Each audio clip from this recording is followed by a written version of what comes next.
കഴിഞ്ഞ 15 വർഷത്തിനിടെ ഒരു ആഗോള നഗരമായി ബംഗളൂരു വളർന്നപ്പോൾ ലഹരി മാഫിയയുടെ കെണിയിൽ വീഴുന്ന മലയാളികളുടെ എണ്ണം ആശങ്ക വർദ്ധിപ്പിക്കുകയാണ്.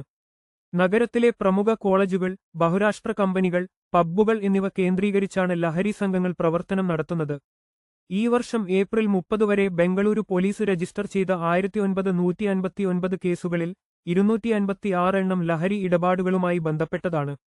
1703 കേസുകൾ ലഹരി ഉപയോഗത്തിനെതിരെയാണ്. ഈ കാലയളവിൽ 21 വിദേശികൾ ഉൾപ്പെടെ 2612 പേരെ പോലീസ് അറസ്റ്റ് ചെയ്തു. ഏകദേശം 130 കോടി രൂപയുടെ ലഹരി വസ്തുക്കളാണ് പിടിച്ചെടുത്തത്. വെബ്സൈറ്റുകൾ വഴി ഓർഡർ സ്വീകരിച്ച് കാനഡ, ഓസ്ട്രേലിയ തുടങ്ങിയ വിദേശ രാജ്യങ്ങളിൽ നിന്ന് ഫോറിൻ പോസ്റ്റ് ഓഫീസ് മുഖേന ലഹരി മരുന്ന് എത്തിക്കുന്ന സംഘങ്ങളിൽ മലയാളികളും ഉൾപ്പെട്ടിട്ടുണ്ട്. എൻക്രിപ്റ്റ് ചെയ്ത മെസ്സേജിംഗ് ആപ്പുകൾ വഴിയാണ് ആശയവിനിമയം.